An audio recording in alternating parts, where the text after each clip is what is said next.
like on the stream. Super, super, super helpful to getting this thing going nice and quickly. Also, if you're here early, make sure to drop any questions in the chat. Right now is the best time to drop any questions because obviously the chat is not going crazy. Messi, good to see you, man. Happy Thursday. So hyped tomorrow's Friday, man. I need it. I need it. We'll slowly let the room fill up before we really jump into it. And I'm just going to take a quick look through the news and see if I can find anything out of the ordinary or interesting. A lot of speculation about Gary Gensler leaving the SEC right now. I don't know how accurate that is, but it's nice to see people at least talking about that. IJV says 1. Hello, hello, man. 111. And I don't know if you're trying to hack the stream right now with some code, but interesting. I win 8. I don't know. This sounds like this has to go. Put user in timeout, 24 hours. Taylor, good to see you. Tommy Knocker, Paranormal, Brave. What up, what up?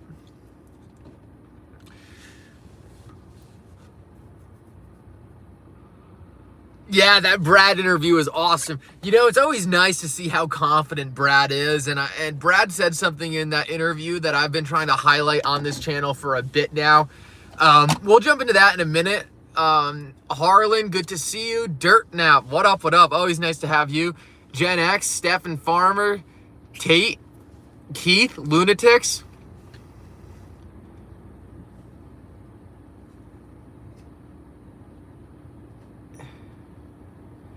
Darren, what up? Daniel, good morning, man. Murdoch, thank you, Murdoch. Murdoch says smash the like button. Yep, guys, right here, there should be three dots. You can hit that, and there will be a drop down to drop a like on the stream. Also, if you hold your finger down on the screen, that will also give you an opportunity to like the stream. Though it's super, super helpful if you do that. It makes a massive difference in getting more and more people in the stream. So I'm sorry sometimes I have to keep repeating myself, but if you are here, if you're one of the 100 people early, would really appreciate you dropping a like on the stream. So something a lot of people are obviously talking about, Jamie, good to see you, is Brad Garlinghouse's interview. Tiger, what up, what up? Steve, Sean. A lot of people are talking about Brad Garlinghouse's interview, which I thought was absolutely outstanding. It's so nice when Brad Garlinghouse goes on air because it just reminds you of how professional of a company Ripple really is, how professional Brad Garlinghouse is. It's so nice to see Brad Garlinghouse, right, just going on Fox News and just talking about someone who is talking like someone who actually knows what's going on in the world and not some crypto hype man. So, Defense says, why was Fox News showing Litecoin in the video? Just because Fox News has no idea what's going on.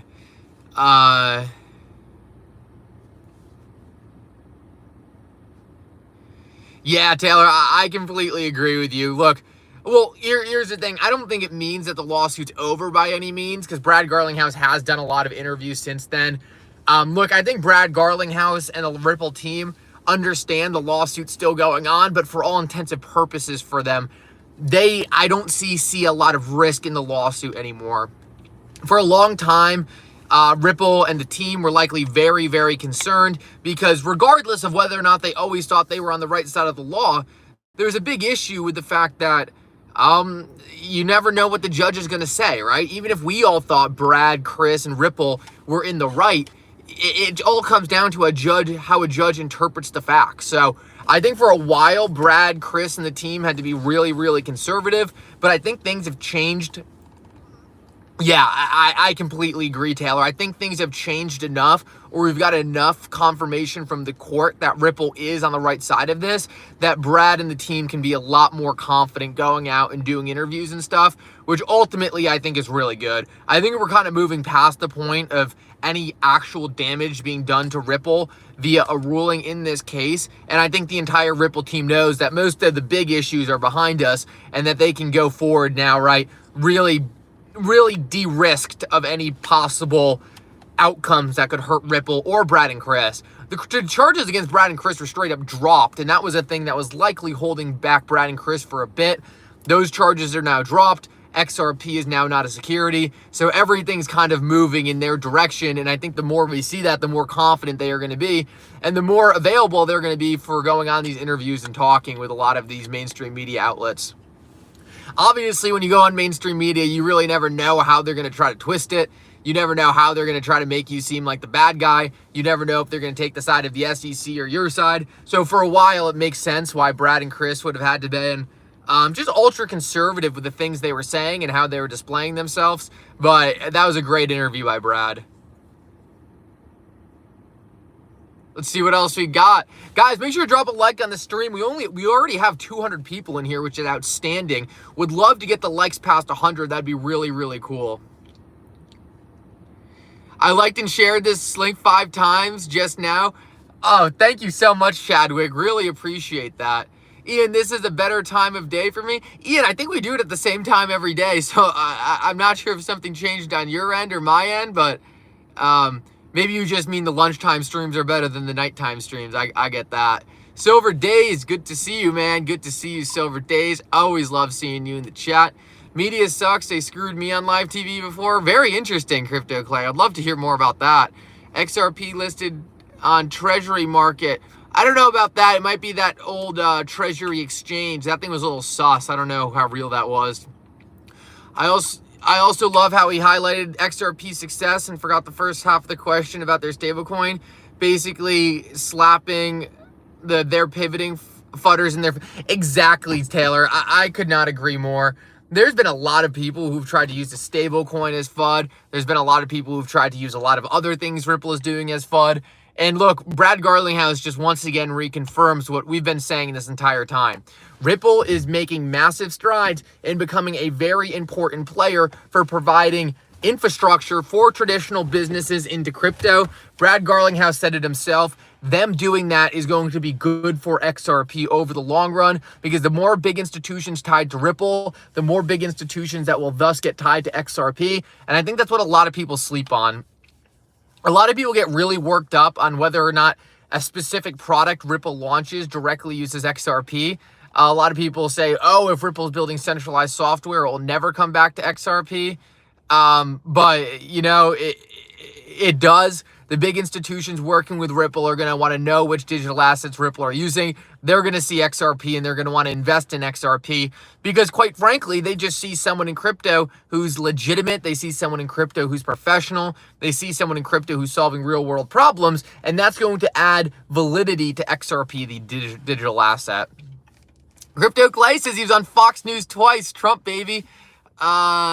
I was on a local news station right before I went on, and Fox twisted my words. Sounds about right, Crypto Clay. Sounds about right. Mainstream media is a disaster. And, you know, it's so nice that social media has really allowed for the ability for a lot of different people to, like, create their own news outlets. Like, prior to YouTube and X being a thing, like, no one out there would even know about XRP. The only reason people even know about XRP is because people like Digital Asset Investor, people like Crypto Airy, all of these people were the people who kind of started providing content on these things that the mainstream media was never going to cover. So it's really nice that we now have these different forms of decentralized media.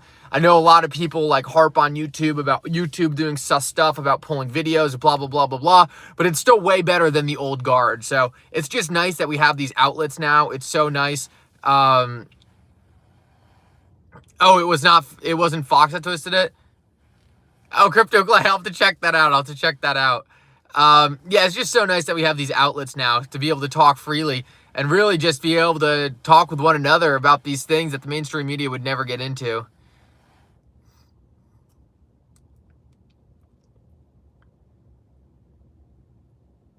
Murdoch says he misses the old days where the news in India was only 1 hour a day. Very interesting. I did not know that, Murdoch.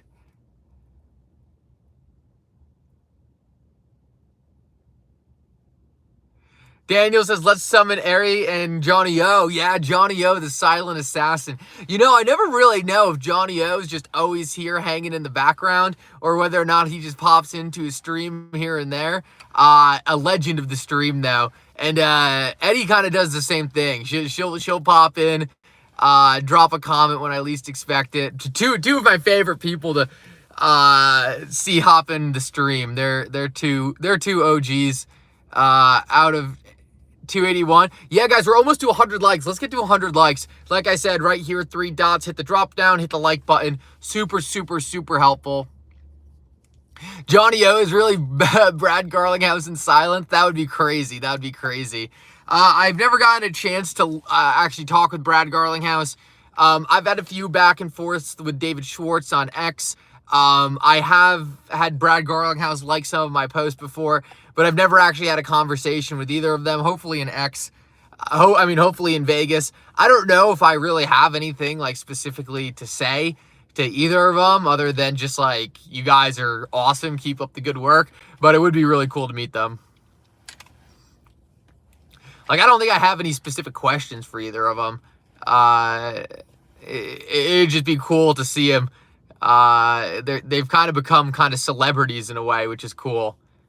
Yeah, Eddie is great. I mean, the level of research she does is truly outstanding. And I think a lot of her research goes a little bit under the radar just because a lot of it's very technical. A lot of it's very in the weeds. A lot of it is like very, very organic research that she finds herself, which is absolutely incredible. It's just not as hypey. So I understand, like, I think the people who appreciate her really, really appreciate the deep research she's doing. So I think she does an outstanding job. Mickle, you are my BG. That's funny, Crypto Clay. John, good to see you, man. Goldback Crypto, stock ticker AABB. Yeah, I mean, I'm not massive on the Goldback crypto narrative. I don't really see the point in a Goldback cryptocurrency unless it's like endorsed by big institutions.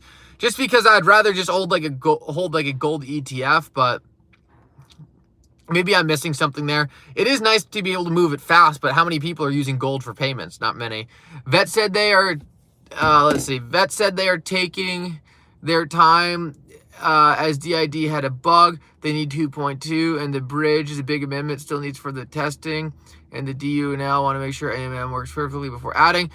Very interesting, Deef, and that's awesome. I was kind of curious what was going on with all those things behind the scenes. Obviously, there's a heavy pipeline for upgrades coming to the XRP ledger, DID, cross-chain bridges, the Ethereum sidechain, a lot of very, very interesting stuff. And with the AMM just launching, it makes sense that they would want to make sure everything's up and running, working good, before it gets launched onto the main chain. But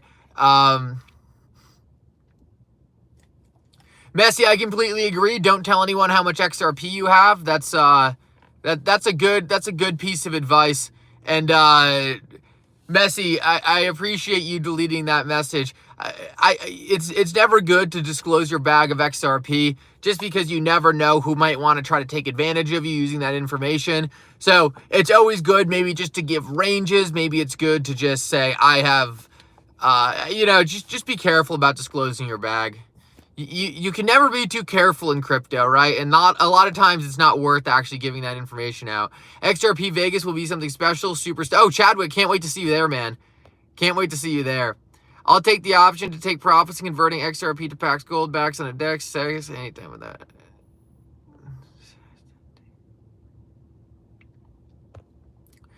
Ian, that's good. Ian, honestly, Ian, the new best strategy might just be to convert it to Ripple stablecoin, XRP to Ripple stablecoin on the DEX. That would be a very interesting trade. And that's why we need a stablecoin so badly, right? To be able to convert into Ripple stablecoin, I mean, Ripple's going to be a very trusted issuer. So, Ian, Ian, it might be best just to go from XRP to Ripple stablecoin. Then you preserve the value in dollar, and then you can cash out those dollars whenever you want. So that might be the easiest way to do it because you won't even need to move XRP. You could just swap it directly on the DEX. What's Murdoch saying? Let me take a look. Dirt. I have 1 XRP. Yeah, you can disclose if you have 1 XRP. I don't even think you can hold 1 XRP. Your wallet reserve would pull that up. I think the minimum's like 10. Bitcoin halving right around the corner. Yeah, I'm not a huge tracker of the Bitcoin halving. A lot of you know I do hold Bitcoin. I just don't see it as being that significant anymore. I see it more as a retail kind of emotional kind of play. It gets people really excited, but I don't know how significant it really is going to be over the long run, other than just getting people excited. I'm blind to see. Hey, Mikkel. Ed, I haven't participated in any of the AMM pools yet. It's just not really something at the moment that's really high on my priority list. Look, the main reason why I haven't done the AMMs is because I really do believe that XRP is kind of towards the bottom of the range it's going to be at in a while. And if I participate in the AMM pools, it's probably going to be very long-term participation. I'm really not looking to get in and out of stuff. Guys, I'm just a busy person, right? Anything that's going to require me to constantly be monitoring and moving things around, I'm not really that interested in. So if I do get into an AMM pool, I'm going to want to keep it in there for a long time just to earn the rewards. And that strategy works a lot better when XRP is at a very high price, and then XRP might be falling to lower prices in the future, rather than XRP essentially trading sideways for a long period of time with the potential of going parabolic. If XRP, right, goes parabolic when I'm in one of those pools, then I'm actually going to lose XRP. If I have XRP after it's gone parabolic and it drops back down a little bit, I'm going to gain XRP. My goal is always to gain more and more XRP, so I'm just not that interested in getting into the automated market maker pool at the current moment. I'd be a lot more interested. Yes, Taylor, exactly. Next bear market is when I'd be looking to dip my toe in. That's when things get exciting for me. Because the good thing about a bear market is look, I'm going to try to explain this in a very non-technical form just to kind of catch everyone else up to speed.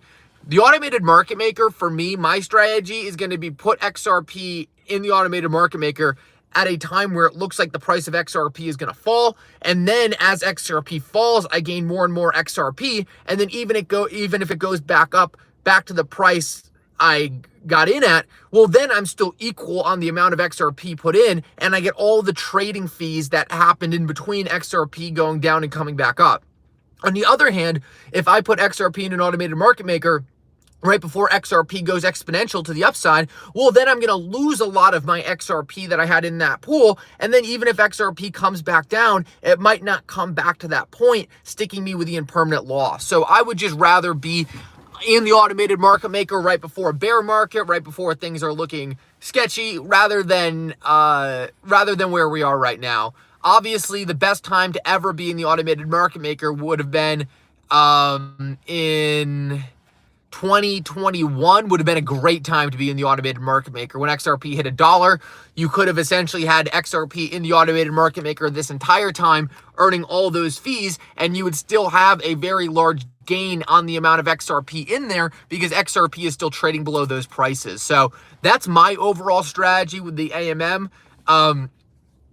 You know, I might play around with it here or there, right? I might do a little bit in a pool just to prep myself, but it's not going to be anything significant. 2022. Thank you, Taylor. Thank you. Where can I buy CTF? I would not buy CTF. I think that's a scam. So sorry if anyone holds CTF. I do think it's a scam. Guys, make sure if you're here right now, you hold your finger on the screen for a second and get that like button to pop up and drop a like on the stream. Super helpful to getting more new people in here. One of the things I've noticed is we've actually got a lot of people who are new viewers to the channel to subscribe via these live streams. And I feel like a lot of those people are just people who weren't holding XRP or weren't in the XRP community before. So it's always really cool to get new people in the XRP community via these live streams. And if you're someone who normally tunes in here, right, that's why liking the stream is such a big deal. Malik, you have to do whatever you want to do, man, but I don't even hold ADA. Nothing against ADA. It's just, look, that's not really the vision of crypto I'm pursuing. I'm pursuing a transformation to the financial system, not a developer tool or not some retail playground for people to mess around in. I just don't see ADA making big strides and actually being adopted by large institutions. Now, that's not bad for ADA, right? What we've seen is retail coins can perform outstandingly well. So if you hold ADA, don't think I'm like taking a shot at it. It's just that I haven't personally seen any real institutional adoption for ADA. Would love to be proven wrong there if you can prove me wrong. It's just that's not the thesis of why I'm in crypto. A lot of people, that's the thesis they are in crypto. A lot of people are in cryptocurrency for that retail kind of transformation of our financial system, right? Retail oriented, grassroots. I don't think grassroots is going to be the thing that wins. Dr. Eason, man, good to see you. Good to see you. Hoping for Flare to drop to 2 cents. That might be a little hopeful, but we could get around there. I have a feeling most of the cryptocurrency market is generally close to the bottom it's going to see. We're going to have to see how today plays out. It's a little bit in... I know XRP is at the bottom of its range. Bitcoin really has made a pretty significant pullback to where it was trading at the highs. So... we're just going to have to wait and see. But just make sure you don't get overly greedy waiting for prices. We are in a bull market, so don't expect bear market activity, I guess is what I'm trying to say. Let's see. New to Mickle material. Enjoy your YouTube and X information. Lots of learning. Thanks. John, man, thank you. Love having you part of the team. Would love to have you here more often. It's super cool to get new people. Yeah, I know a lot of people are new here, and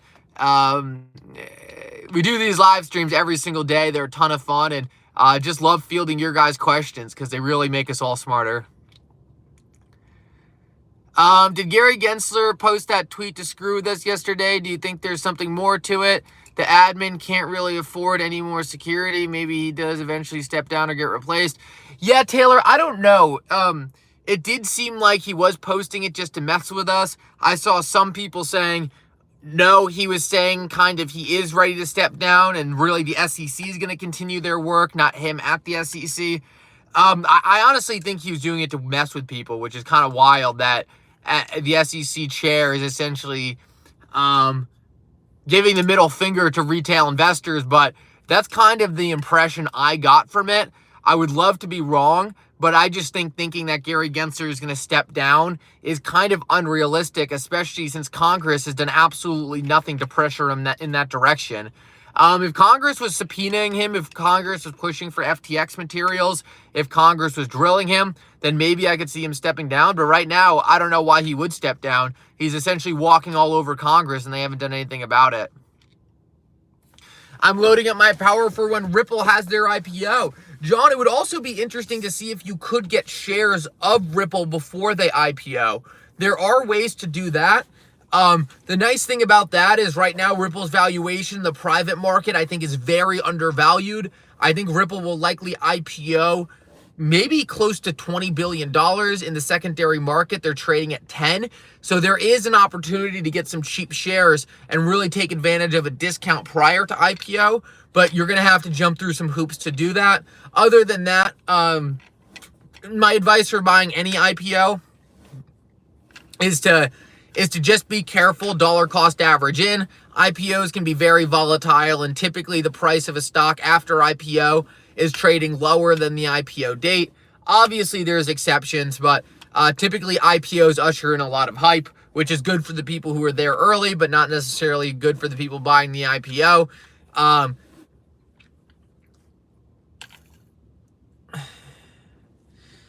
Yeah, John, it is like 5,000 minimum to get in before the IPO. That is 100% accurate. It's expensive. It's expensive.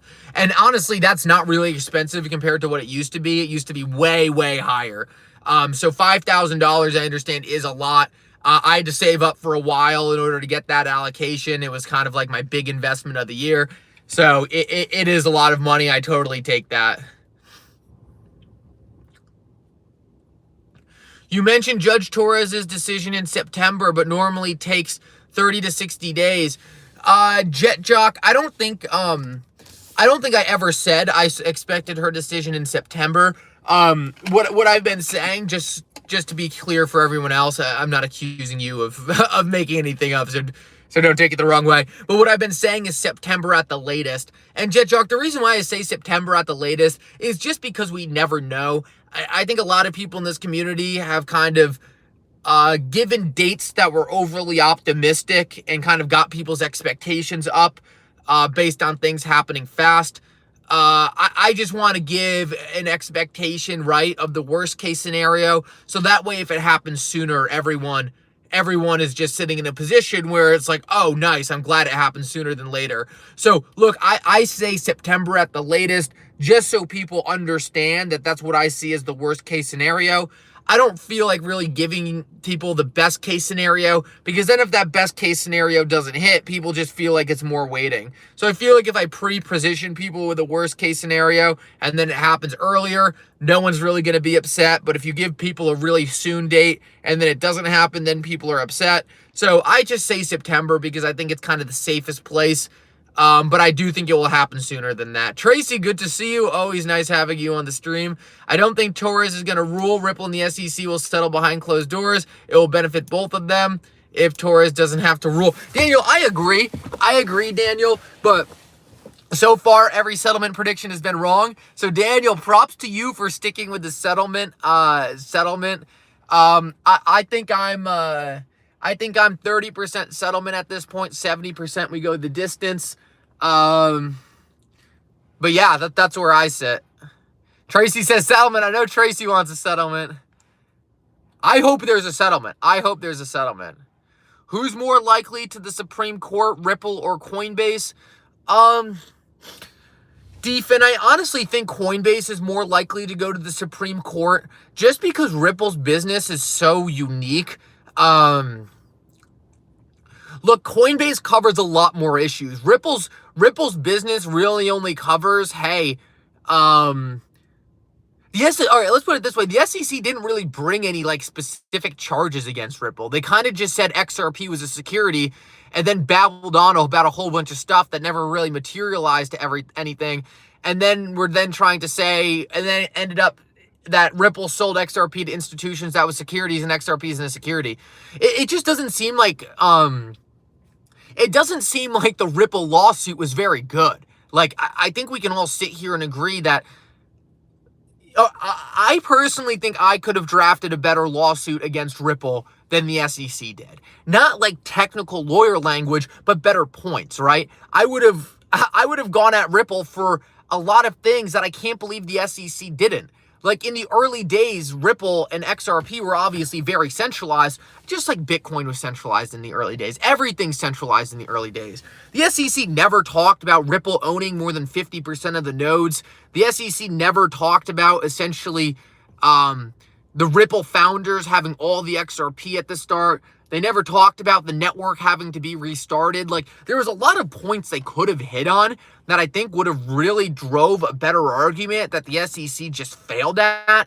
The SEC did a really bad job of getting any evidence. So, don't give the SEC ammo. Yeah, there's a lot of stuff. And once the case is over, maybe I'll do a video.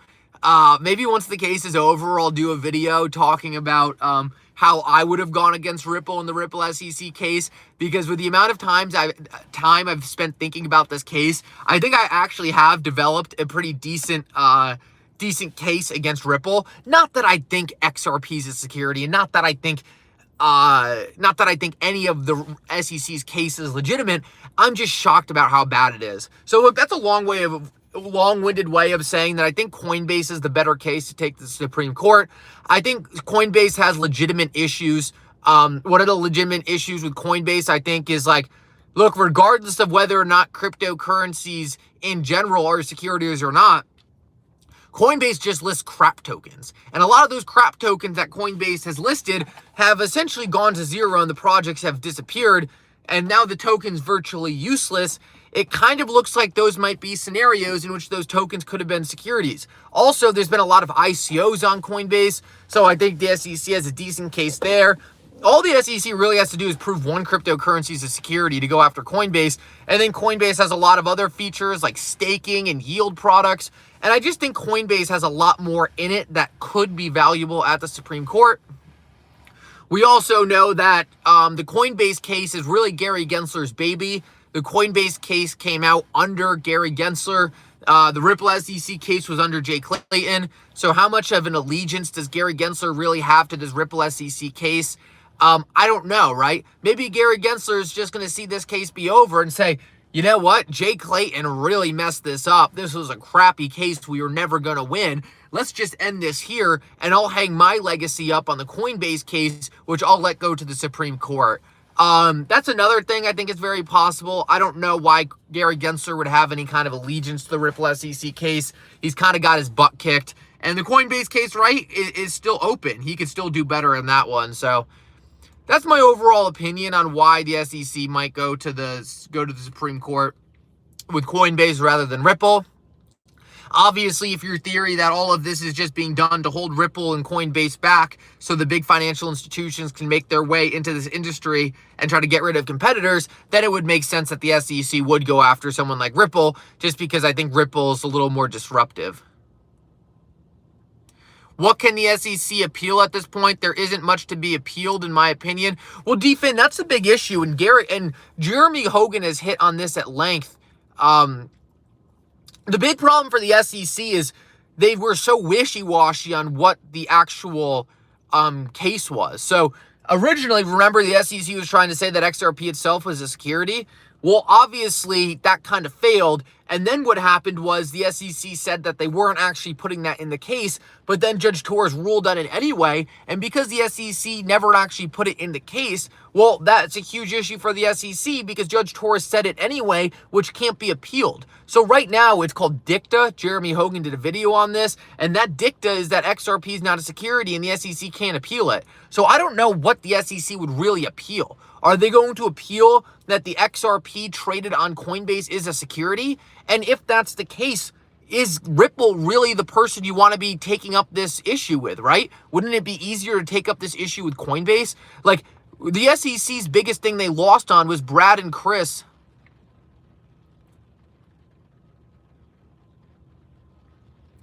Yeah, Defin, you're making really good points here. So XRP was dicta. Brad and Chris, which Brad and Chris were selling on the exchanges, those cases were dropped, so that can't be appealed. So then the only thing left to appeal, right, would be XRP being sold to, it's just the way Ripple sold XRP to certain institutions. And look, I don't know if there's enough there for the SEC to actually appeal, right? Like, what are they getting out of it? It seems like to me the Coinbase case is leaves a lot more open. Crypto Clay says they're going to settle on. Guys, I love this. Okay, I want to know from Crypto Clay and Daniel. The last day for documentation in this case, is May. We'll jump into that in a second, Taylor. The last day for documentation in this case is May 6th. Let's say May 20th comes around and there's still no settlement. Will that change your opinion, or will you still think there's going to be a settlement? I'm not trying to press anyone. I'm curious. Because in my opinion, and I want to hear what you guys think about this, in my opinion, once both parties kind of let the final documentation be put in and kind of are sitting there waiting for that decision to come in, they're going to be accepting that Judge Torres is going to make a ruling and settlement's going to be off the table. Yeah, Defin, I know it's May 6th. I say May 20th because I'm very confident the SEC is going to ask for more time. I think the SEC is going to say, give us 2 more weeks, and it's going to end up on May 20th. So I've been already factoring that in. But we'll see May 6th, May 20th. Overall, after the last day of documentation, Crypto Clay and Daniel, are you saying at that point you still think there could be a settlement? Or how long after those last couple of days of documentation would you say settlement is over?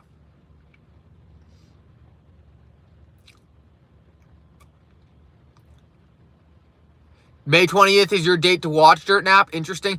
Yeah, Taylor, it's going to be interesting to see what Ripple says on the 22nd. We're close to that date now. We're close to that date. Man, you know what I hate? I hate how they do these things on Mondays. Like, you have to wait all weekend and then wait for the filing on that Monday. I would have loved to see this filing tomorrow. But, yeah, we're close. Yeah, so the SEC is going to have 2 weeks to get their filing in. I think they might ask for more time. Case going to the distance does not help the SEC. Gary can spin whatever he wants with the settlement. No, I agree, Crypto Clay. I agree. Okay, 20th by the 20th. Cool. Cool. No, I was just curious what that date was because I think realistically, right? Look, like I said, I still think there's a 35% chance of settlement, 30% chance, whatever.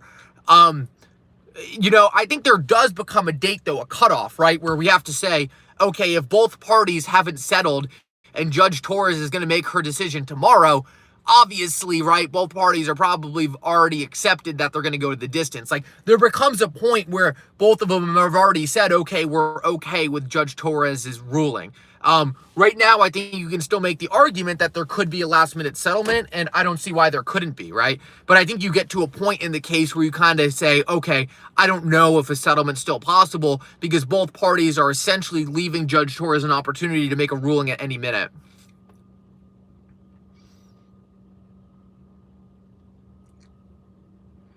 Yes, if the docs are in by May 6th, it shouldn't go past the end of May. Do you mean, Dirtnap, do you think there should be a decision in May or just settlement?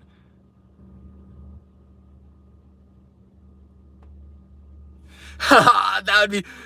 Adam says, out of nowhere, Mickle replaces Gary Gensler and doubles down on the lawsuit. Yeah, imagine I was just an agent, an SEC agent. I wouldn't be a very good agent for the SEC. I think I've talked more shit about the SEC than most other people out there. Yeah, guys, settlement is the best thing. Don't get me wrong. Settlement is the best thing. It's not going to change, in my opinion. I am stuck with settlement because can't let the judge set precedent on a fine. SEC needs to move on from this and accept settlement. Daniel, I completely agree. I just wonder if the SEC's plan, right, Daniel? I just wonder if the SEC's plan is to say, okay, well, whatever, we'll just appeal to the Second Circuit and continue holding Ripple back. I think that's the worst case scenario for a settlement. If the SEC says, all right, we lost this one, but we'll see Ripple in the Second Circuit and keep this charade going. I don't know if that's going to happen. I hope it's not. There's reasons why I don't think that's going to happen. But unfortunately, it's just hard using logic with the SEC because it seems like one of the SEC's main political motivations is just to hold back Ripple and hold back crypto. So if that's really their goal, then I could see the Second Circuit being on the table for the SEC.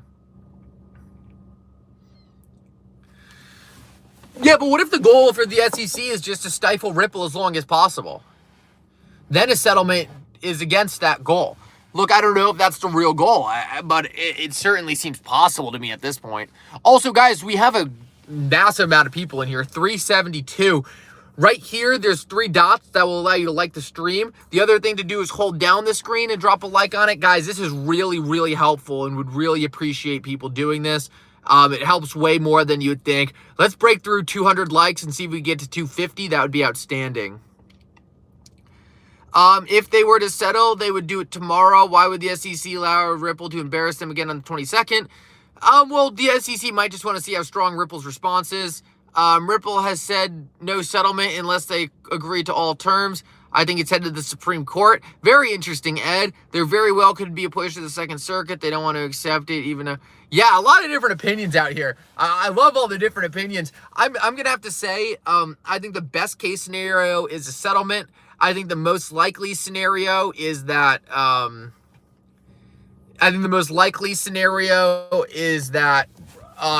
we do get a decision, and I don't know the odds of going to the Second Circuit. I really don't. I wouldn't be too worried if we did go to the Second Circuit. I think for the most part, the market would say, the SEC lost. I think they'll lose again. The good thing about the Second Circuit is the SEC can't bring new facts. The SEC has really bad facts on their side. I think even the SEC has accepted the token is not the security. And what we're seeing is that the SEC has pivoted their strategy. The SEC is really going after exchanges now. It seems like the SEC is kind of over this trying to declare the token the security. It seems like exchanges and staking are the SEC's main thing they're going after. So I think Ripple is looking better and better from that standpoint. The biggest thing I'm scared of is the SEC just wanting to stop Ripple. Brad looks so confident in Fox Business News today. I completely agree. Well, Messi, I do think Ripple would want to settle if the terms were in their favor. The good thing about a settlement is if Ripple settles, there can never be an appeal. What exactly would an appeal be if they can't appeal XRP as a security? That's a great question, Strong Mountain. So let's dive into that because I think that's a very interesting question. And, you know, the rest of this is really kind of already set in stone. But one of the things that I think is interesting is if the SEC does appeal. So let's see if we can go over what the SEC could actually appeal. That's a great one, Strong Mountain, and I appreciate that. So what could the SEC actually appeal? The SEC can't appeal XRP being the security. That's off the table. The SEC can't appeal anything having to do with Brad and Chris, and Brad and Chris sold XRP on secondary markets. So the only thing the SEC can really appeal at this point, I believe, is Ripple selling XRP on the secondary markets. I think that's the only thing the SEC would really appeal. And I guess Ripple could technically appeal the judge's decision about selling to institutions, but I don't think they would do that. Maybe programmatic sales. Yeah, XX. That is what I was talking about with Ripple selling XRP to the institutions. So I think really the only thing that's really up for grabs right now is how Ripple sold XRP to either fund the business with programmatic or to institutions. I just don't see that being worth appealing. Like, what does the SEC really get out of that? It doesn't seem like it really matters, because either way, XRP isn't the security, which was the big loss for the SEC. So look, you know, that's where I get into it, right? Logically, I don't think the SEC should appeal this case. I don't think it makes sense for them. But at the same time, if the SEC, at the same time, if the SEC, right? If the SEC just appealed, if the SEC is just appealing the case to try to screw over Ripple, then, you know, who knows? Who knows? The SEC should appeal Gensler himself. I completely agree. Ralph, I completely agree with you. My gut tells me that the SEC will end up getting a slap on the wrist penalty sum. Yeah, Taylor brought this up before. He said, let's speculate on how much the SEC is going to get from Ripple. It's hard knowing without actually understanding who Ripple sold XRP to. Look, I think Judge Torres is going to find a contract or two that she had an issue with. I think the SEC is going to get something between 10 and $200 million. I think $200 million is even kind of high. I think that's generally where this is going to land. I don't see... Yeah, Taylor, it was just a big waste of tax dollars at the end of the day. A massive waste of tax dollars. A massive waste of tax dollars. Taylor, it would look so bad if the SEC got anything less than $100 million. Anything less than the $100 million for the SEC is going to look like a complete flop, because they charge for like $2 billion. So to walk away with less than $100 million would be an absolute embarrassment. And that's where a settlement plays into the SEC, right? A settlement, the SEC can get a lot of money from Ripple. I'm sure Ripple would fork over $250 as long as the SEC made the claim that XRP wasn't the security.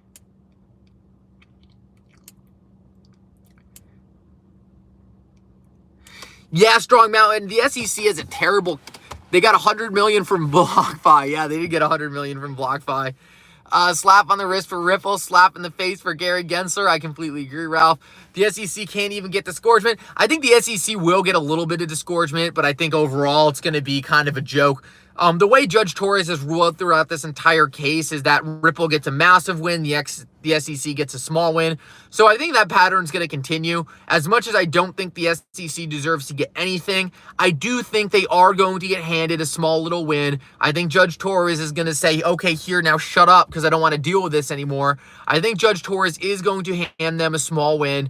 The SEC has gotten small wins throughout this case, wins that I've disagreed with, but ultimately, I just think that's the way this judge is going to rule. I don't think this judge is in any position really to say, okay, the SEC loses on every single facet possible. And I don't think Ripple even expected that. Guys, I don't know if Ripple even expected the case to go as well as it has. And Ripple's thought this entire time they've been on the right side of the law. But for this case to go as well as it has for Ripple, I don't even know if Brad Garlinghouse and Stuart Alderati would have expected this to go so good. So it's important to know, just because the SEC gets a small win, it doesn't mean it's still not a colossal win for Ripple and XRP. Ripple has the upper hand because no one was hurt from the SEC sales. SEC knows their case is weak. SEC will not try to roll because it's fine. Peanuts to yeah, I agree, Daniel. I agree. Normal fine is 11%. The security sale, Ripple sold 44 million of security sales. That would be 48 million on Ripple. Imagine, DFIN, if it was 48 million, how silly the SEC would look asking for 2 billion. It would just be a colossal joke. It would be a colossal joke by the SEC to get anything less than 100 million, but I think that's where it's headed. It's so funny. I just wish they could, like, accelerate this ending and we could get to the ending already, because this is getting fascinating. How bullish would it be if Gary Gensler stepped down before the end of the case? That would be ultra bullish if Gary Gensler was gonzo before the end of the case. That might be a little overly optimistic, but that would be the best case scenario. Best case scenario.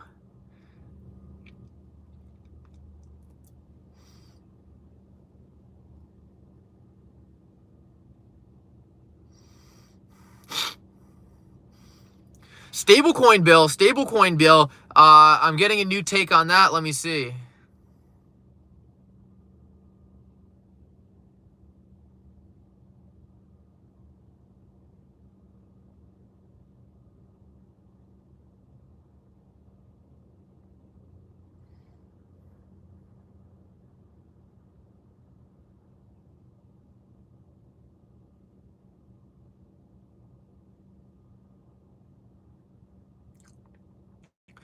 Yeah, so I guess the Loomis Gillibrand stablecoin bill was more a show of bipartisanship. It doesn't seem like people are particularly that excited about it, which I have questions about Cynthia Loomis anyway. I think she's a Bitcoin maxi, so whatever.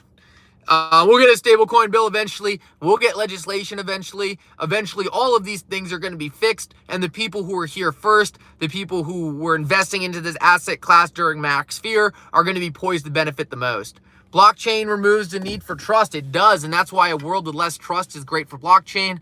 How will Steve blow Ripple's brief out of the Stewie? Defin, I miss. Oh, Stu will blow. Oh, yeah. I got you. Yeah, no, I'm excited for Ripple's response. Look, guys, you know what's so funny? You always know Ripple's gonna have a massive response, or a response that's going to really hit the SEC hard, when I can sit here on YouTube and develop Ripple's response. Look, I'm not a lawyer. I didn't follow any case law up until this point. And even me, I've been able to very simply pick holes in the SEC's argument. And it's not me, right, thinking that I'm just some genius, right, thinking that, I know exactly how to beat the SEC. Look, I've talked to multiple lawyers following this case closely who have pretty much confirmed all the things we're talking about. So guys, if we can pick holes with the SEC's case and we can talk to legal professionals and confirm that the holes we're picking are actually correct, that's a huge problem for the SEC, because Ripple is paying lawyers multiple hundreds of millions to billions, hundreds of millions of dollars to beat the SEC, and they're going to find the holes in the SEC's case that are even larger than the things that we've been talking about for the last couple months. So the SEC's got some big problems up ahead. I know a lot of you have been speculating on this, right? It really makes you think. The SEC is going to be forced to settle. Dr. Antoine said, Antone, I just got to call you Mr. Leeson. I think I always, Antone. What are your thoughts on Trump and crypto? I think Trump is better than Biden. I don't think Trump really cares about crypto, to be honest. I don't think Trump really cares that much about crypto. I think Trump is generally pro-crypto now. He used to not be pro-crypto. He seems more pro-crypto. We just need a better SEC chair. Strong Mountain, thank you so much for the donation, man. Really appreciate that. You're an OG to the channel, an OG mod to the channel as well. So really appreciate you coming day in and day out, and always love having you here.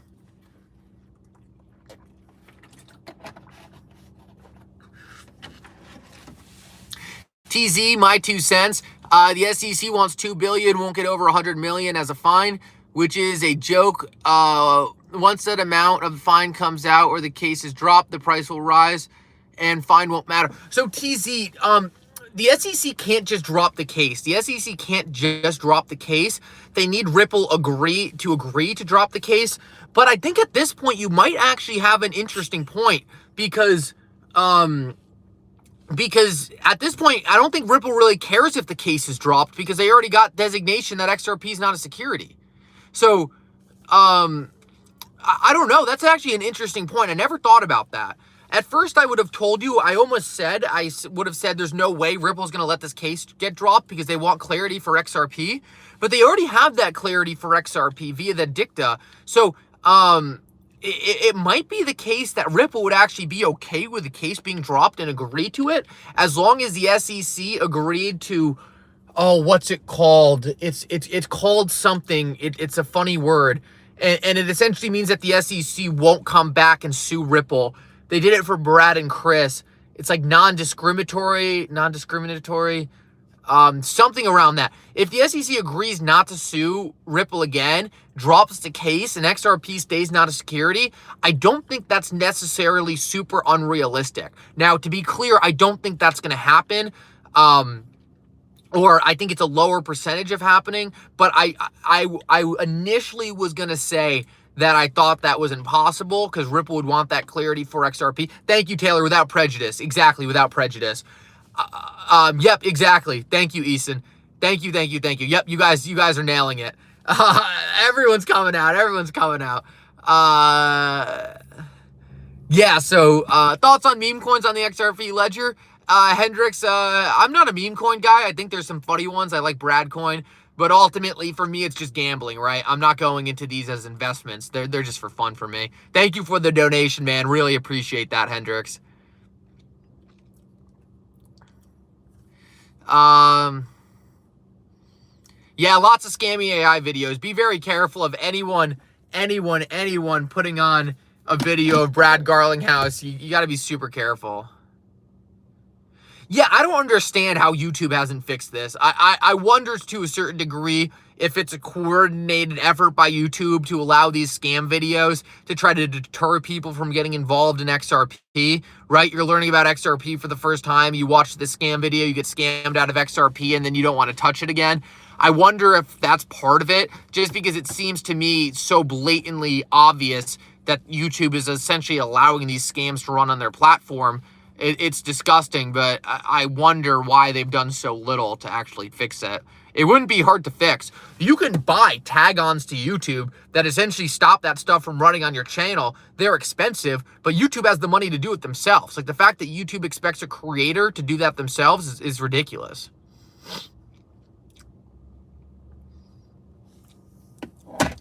Hello from India. Hello, GB. Good to have you. What do I think the next catalyst for XRP will be?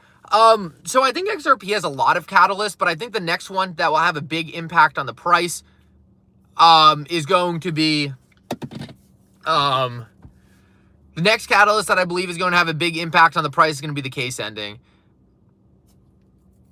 Oh, Taylor, I can't wait for the day XRP rips and you go on Crypto Town Hall and do a victory lap and any other Bitcoin maxis want that smoke. I can't wait for that day, Taylor. I've been thinking about that one. And I'll give props to Scott. When the Ripple SEC case did end, he texted me individually. He said, hey, come up on stage, man. We want to hear from you. We want you to do your victory lap. So massive shout out to Scott Melker. He's a Bitcoin maxi, I think, a little bit. But like, he's a kind of Bitcoin maxi I respect because he's not constantly throwing stupid FUD at XRP. He just personally doesn't invest in XRP. I've said this multiple times, right? I don't need you to agree with my investment thesis. I just need you to not push FUD. So I'm excited for the day I can go do that victory lap. And I've been wondering what that victory lap is going to be. I honestly think it's going to be more of me just going over and kind of just sitting there laughing, but we'll see. No, Scott's a good guy. He did try to walk the middle line. He did. And look, here's the thing about Scott is like, look, Scott is skeptical of Ripple and XRP. And because of where he comes from, I understand why, right? He has a lot of people in his ear probably pushing a lot of FUD to him.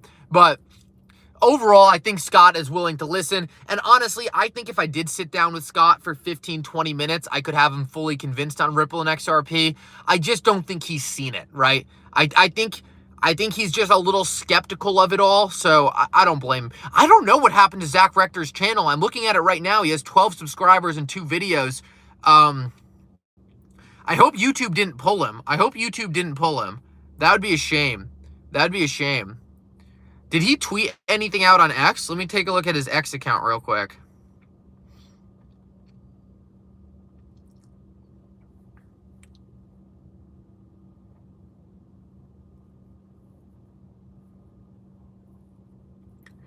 So I don't know. The last thing I'm seeing is he posted some kind of video. He said uploading now. Ripple and XRP the standard. Oh, and people are just saying now your YouTube channel's gone. So it looks like Zach's channel just got pulled. I wonder why. I don't know if you guys know this, but some of the OGs probably do. My channel actually did get pulled back in the day. Let me see. Yeah, video's been terminated. Damn, poor Zach.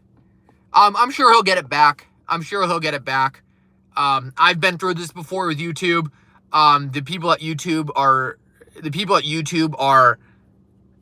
I can't say the words on this channel. They stink. I was able to get my channel back. I think Zach will be able to get his channel back, but it's still no fun, right? Like, me and Zach obviously put a lot of time and effort into these YouTube channels, and it's stressful to see it deleted overnight. It's one of the things that, unfortunately, we have to deal with our industry. 12 subscribers, Daniel, for Zach? No, I think Zach's channel got deleted. I think he'll get it back. I just think that he's going to have to annoy YouTube for 3 weeks to get it back like I had to do. It's stressful, it sucks, and yeah, there's really not a good alternative. I really should probably get a backup channel going now that I think about it, because I did go through that. Let's take a look at what the video was.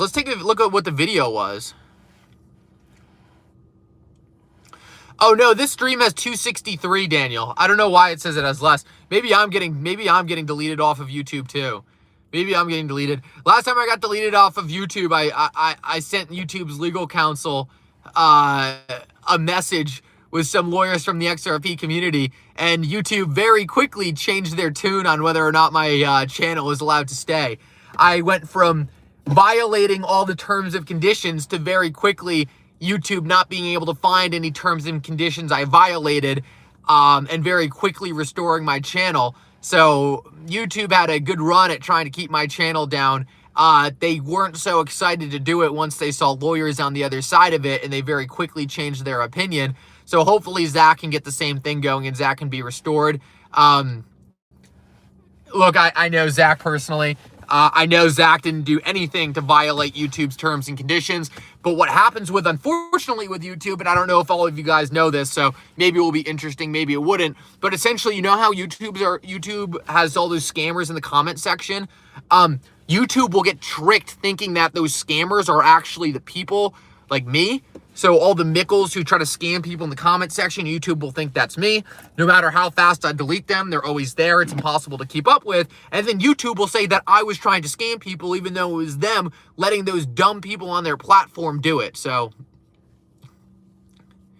Daniel, I think that must just be you, because I have 337 people in here and 270 likes. Yeah, Harley, and look, it's so annoying. I try so hard to get rid of it, and I just can't. And that's why I really started the live streams, because I was like, I can't interact with these people in the comments. These people are all such cool people. Like, I want to be able to talk with them. What's a good way to do it? No, you're good, Daniel. You're good, Daniel. Always appreciate you raising some awareness, man. For all I know, I'm going to get off this live stream on my YouTube channel. It's going to be gone. I don't think we're going to see it, but I don't think that's going to happen, but thank you. I'm glad you guys enjoy the channel so much, man. I really, really do. Did I just see something from Rector? I thought I did. Damn, that sucks for Zach, man. I know how bad it stinks when you get your channel pulled. I went through it. Yeah, he just tweeted out, working on getting my YouTube channel restored. So hopefully Zach gets that back up and running. I don't have any question he will be able to. Look, Zach's a guy Zach has a lot of integrity. I know he wasn't doing anything to violate any terms and conditions. It's actually hard to violate the YouTube terms and conditions. Someone like Rand Nooner is violating them on a daily basis, promoting all the scams he's doing, but most of us aren't doing it. Give a bold prediction, Mickle. I want a hot take. All right, I'll give you a bold prediction. Taylor. Oh, he's keeping good questions coming. Bold prediction. My bold prediction is that the case ends this summer. Gary Gensler steps down in November. There's no appeal in the Ripple SEC case. Immediately after that, Ripple starts landing big institutions in the United States, the first public one being Bank of America. After that happens, going into the winter and fall, Ripple has their IPO. Ripple's IPO is alongside an XRP ETF, and all of these things together make XRP boom. Ripple equity rips. XRP is seen as the premier digital asset in the United States because of the legal clarity and because Ripple building real world use cases for the digital asset. And that's going to be the thing that really sends things parabolic. So that's how I see it playing out. I'm sure there's going to be a lot of things in between. Now, guys, those are all things that I think are if not when. Will it happen in a year? Maybe that's overly optimistic, right? But these are all things that I think are going to happen. It's just a matter of time. Daniel has said, have you been practicing that? Daniel, you do enough YouTube videos and it just kind of flows off the tongue. Look, I have my own theses, right, for like how bullish I think I can get on Ripple and XRP, but I just like to keep a lot of it tamed, right? I can easily go out and throw a lot of hype videos out, give you guys like my $1 million predictions and all that kind of stuff, but to a certain point, until some of it starts getting put into place, then it's just not necessarily always the time to be doing it. When we have a lot of excitement back in the market, when we see, right, this case end, and we see some of that stuff being put into effect, I have a lot of stuff stored up that I think you guys are going to like a lot. But right now, right, we're just kind of grinding through the final stages of clarity. Once we have that clarity, I think sky's the limit. What changes would be in your life when you become an XRP millionaire? That's a good question. What changes? Well, I'll tell you right now, hopefully I'm not still live streaming from my car if I'm a millionaire. So I would like to be able to do YouTube full time. I would like to be able to do cryptocurrency full time. I would like to stop doing my full-time job. I would like to start one of the first cryptocurrency investment advice companies. I would like to be able to help people navigate the cryptocurrency market. I would like to help people invest in the cryptocurrency market, help people with the really complex stuff like automated market makers and stuff like that. And then maybe move out of the Northeast, right? Go somewhere warm. Just go somewhere where, I don't know, I can enjoy the weather year round, but I don't have anything massively planned. To be completely honest with you, the reason why I do YouTube every single day and I sit here with you guys is because I absolutely love it, right? It's really cool to have an awesome community of people who all invest alongside you, who all are fascinated in similar things. And I don't think anything would really change much in terms of this channel because all the stuff on this channel is really all about like me just being able to talk with people who are like-minded. So I think most of the stuff that you guys see on a daily basis wouldn't really change much. This is the stuff that I just like love doing. So I would hope none of that would change. Get a gold grill? Probably not. I don't know how that would go over. Look, man, I'm not a flashy dude. Like I'm really not. This is not really me. I have more aspirations on just kind of building businesses and kind of putting myself higher up in like that kind of realm. I would love to be like a suit at one day, right? There's a lot of stuff in there that I would like to do, but overall, I don't think my life would really change that much. Britt, that's funny. Yeah, I don't think new set of irons, Taylor for sure. We'll get a new set of irons going. There'd be a lot of money dropped on golf. Yeah, actually, Taylor, I actually am in the process of, I have a couple patents going for some golf stuff. So I do a little bit of stuff on the side. But look, overall, I don't think things would change that much, to be honest. I hope they wouldn't. I hope they wouldn't.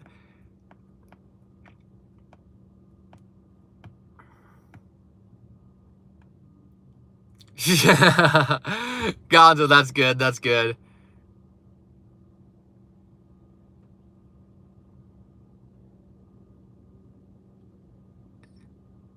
Jet Jock, I'm sorry. I really don't know much about what the tickets for XRP Vegas get you. I really don't. That's a better question for Digital Perspectives. I barely even know what I've got. Like, I'm going, and I don't even know, like, anything about the event. I just plan on getting there and then being like, all right, like, what's happening? I'm really not a planner. I'm more of a go with the flow, figure out things in real time. So we'll have to see. But I really don't know exactly how that works, and I don't want to be giving you information that turns out not to be right. Dubai, Now, I think if I did move, I would definitely stay in the United States. Florida, Arizona, North Carolina, South Carolina. I think those are all places I could end up. Somewhere down south, but I like the water a lot, so somewhere close to the water-ish, down south, close to the water. Florida would be all right. Florida's a little too... There's parts of Florida I like a lot. There's other parts of Florida... Oh, yeah, I golf. I golf, Davis. I got a little bit of a golf bug in me. I wouldn't say I'm good, Davis. I'm very average. I started golfing 3 years ago, maybe now, 2 years ago. Ish. I would say I'm probably like a 14 handicap. I think that's pretty fair. Yeah, not much to get into other than that. I hope eventually, right, I can just be consistently shooting mid-70s. That's kind of my goal, and I think I'll be pretty satisfied. Texas would be cool. Texas would be cool. I got to do some searching. I do plan on investing in real estate at some point. VA, I would love to. I've never been there, but I'd love to come check it out. I do plan on getting into real estate at some point. Would love to see a nice real estate crash, and for me to be able to step into that market in a big way. If we saw something like XRP boom, we saw something like interest rates come down in the real estate market. Taylor, we'll have to get a game in at some point, man. That'd be a nice little battle. I would love to do that at some point, Taylor. I would love to do that at some point. Flora talking about real estate. What do I think of Proppy? I don't know enough about Proppy to really give an opinion on it. Ultimately, I don't know. You're at 11? All right. We got some good golf matches in here. Floor, I like Proppy. I like the idea behind Proppy. I just don't know much about it to give a real detailed opinion. I have a little bit of an issue because I really think it's such a regulated business that a business like Proppy is kind of just going to get pushed to the side. But we'll see.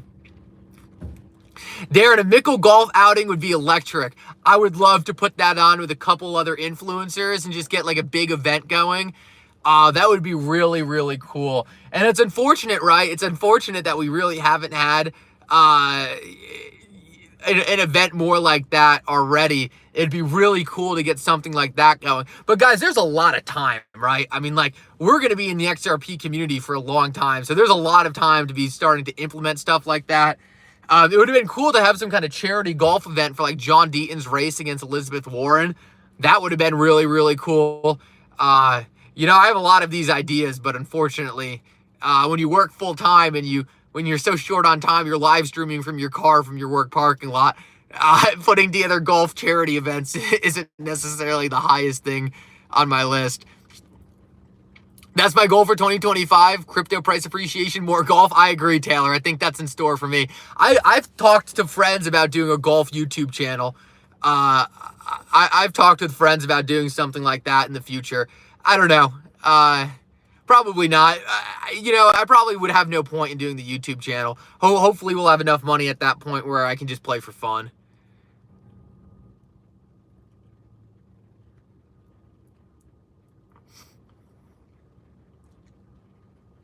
Yeah, I completely agree. Freedom of location, finance, time is all the goal, And I think that's where we're all going to get to. I think the thing is that would be so much fun, Taylor.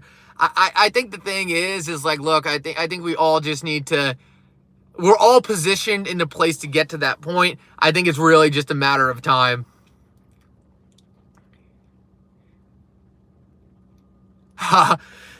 Lucky, there was a couple times where me and my roommate were playing Rocket League and we were going to live stream it, and I just couldn't get the live stream up in time. But I was going to do things like that before in the past, which would be funny. I just don't have enough time right now, right? I would love to do more and more content in the future. It's just right now, I know some of you guys know this, but I do work full-time as a surgical robotics engineer. So even the workload I already put on myself is ridiculous. Absolutely ridiculous, the workload I put on myself. And that's why I'm always so appreciative, right, with how much you guys love the streams and love the videos and stuff.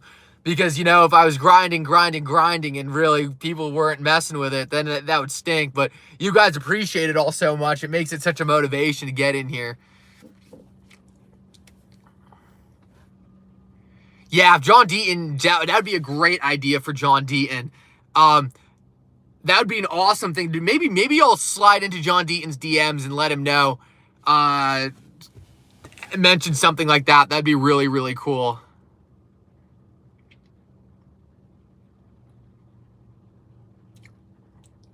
Yeah, no, I can't wait to start working. Oh, Johnny Bull NFT, you're biomedical? Very interesting. I'm biomedical too. I went to school for biomedical, got into surgical robotics. That's what I do full time now. Messi, I can build a robot for you, but it's going to cost you a couple mil. It's going to cost you a couple mil.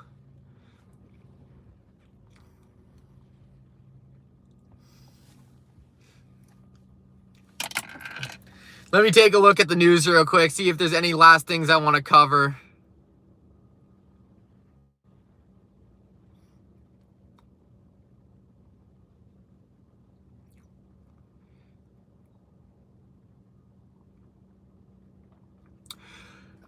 Taylor, I would love to say it. I just don't want to say it on stream. I would love to say it. I just don't want to say it on stream. I'm Taylor, I'm sure I'm going to see you at some point, and I'll tell you. There's certain things I just want to be careful of, because obviously these streams are on the internet forever. I don't want AI in the future to be able to dox my streams and pull all my purse. I mean, honestly, they could probably already do that. I'll give you a hint, Taylor. We just won a big national championship, so I think that should make it probably pretty obvious.